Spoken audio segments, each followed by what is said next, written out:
SYNC system works very well both with Android and iOS system. And but if you have to choose one of them, if you're shopping for a smartphone, which one would you prefer? Or are they both the same? That's a tough choice because they both have a lot of attributes that are very good, and in some ways each is better. The interface of the iPhone is very fast and very smooth. The open nature of Android is very attractive to be able to bring you so much content very easily to the device. So for me, it's a very tough decision. I carry an Android phone, but I use a lot of Apple devices. So here am I sitting on the fence saying that, well, with SYNC it doesn't matter. We have designed SYNC in such a way that it can work with whatever the device you bring. We're using Bluetooth and we're using USB, two very universally available connectivity systems.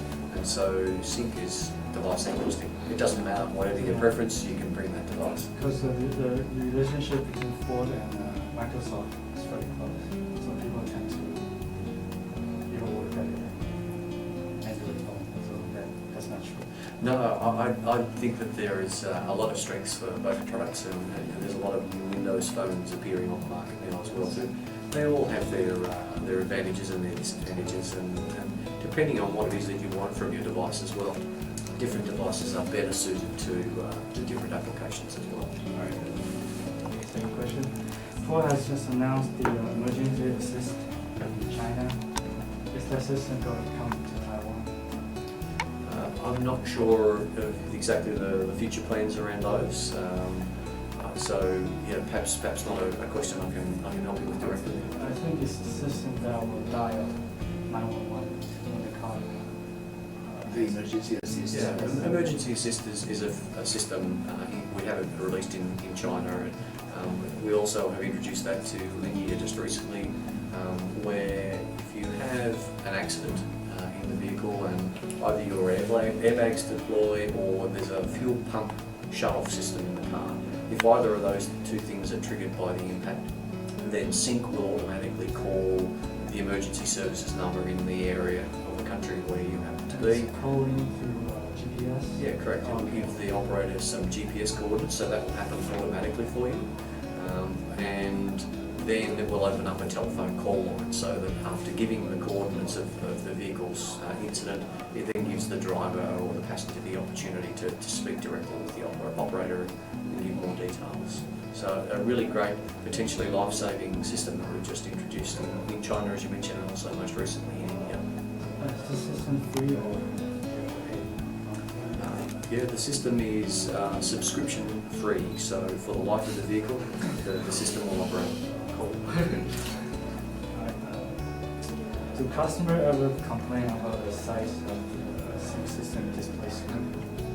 Because the models in Taiwan, we have this 5-inch screen, so people tend to think it's not too colorful. It's just yeah, it's an interesting thing. We have, I guess, a responsibility as auto manufacturers to design our cars in a way that the amount of attention required by the driver inside the cabin is very carefully controlled.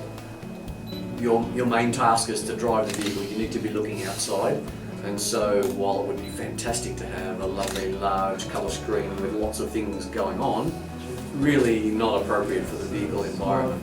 So yeah, so what we do is try to make sure that we integrate the right amount of information that the driver is able to digest quickly and easily, while keeping their attention primarily on the road and on the task of driving. I think now the new Kuga is released with the My Ford Touch has a larger display. Yeah, so you'll see that the screen there is 8 inch in size, so a lot more colour there and larger screen.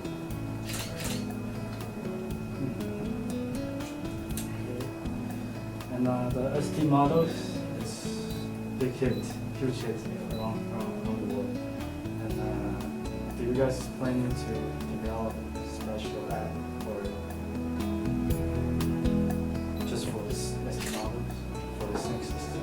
One of the advantages that the AppLink system will bring is that now we can offer the capability to developers to derive the sort of applications that they would want for customizing their drives. So it could be anything. They could create applications that are specific to it, to that sort of product. They could create to whatever their needs might happen to be, and we certainly can't predict what they're going to be because there are so many developers with so many fresh new ideas. So AppLink will help to support people to be able to do that. Last question. What's next for SYNC system? Will it continue to enhance its voice compatibility, or maybe develop display system or wireless charging? Yeah, SYNC is a pretty flexible platform. It's been designed with upgrade in mind and to be able to bring new features to market. We are certainly working on other things, and whilst I can't tell you too much about those now, I think it's very exciting what we're doing with AppLink now and being able to allow developers to create their own content for the car. So there'll be some fantastic new developments that come from that in the next few years, because there are any number of developers out there with fantastic ideas just waiting for the opportunity. So having made AppLink available to the general population, I think that the future is going to be very exciting for some wonderful new applications. So you can use the control button and touch screen and voice command to control it. So yeah, the AppLink feature will enable the controls in the vehicle to be accessed by the mobile application, and for the application to feed some information back into the vehicle by way of perhaps audio bytes, or also by way of simple display functions as well. So the ideas are endless. What you can do with that capability. Just for working on self-driving cars, sort of technology. Yes. We work in two directions. You've seen the new Kuga, what safety systems that have, already braking by itself, city conditions and following the lanes. So we're enhancing those systems, and one I can't exactly tell you when it will go in production, but one that's not too far away is what we call traffic jam assist. So in a traffic jam, we will keep following the cars in front, and we'll brake, steer, and just keep following the car.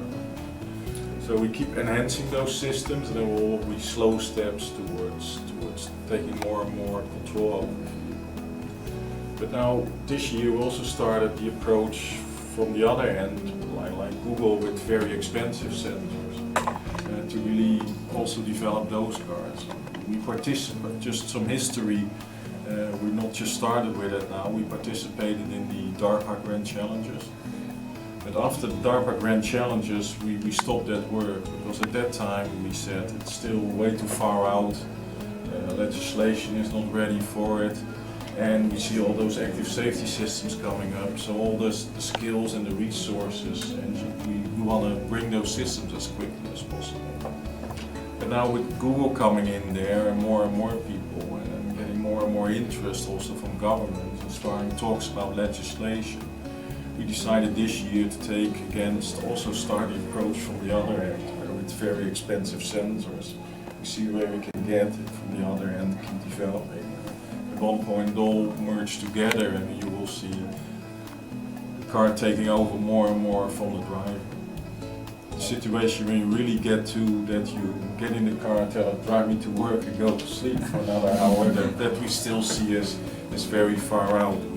The systems now, we will still see it. The driver is always some sort in the loop and is able to take control in most situations. I think GM has a system that can communicate with each other. Yeah, and we also, we're pretty far along as the industry, and we're now running large field trials. The largest one is in the United States, in Ann Arbor, where we have 2,800 vehicles together with GM and the other OEMs, that we really try out if so many vehicles talk to each other, can we still handle that, does it operate error-free, and so that is really moving fast, and we see an enormous potential in those systems.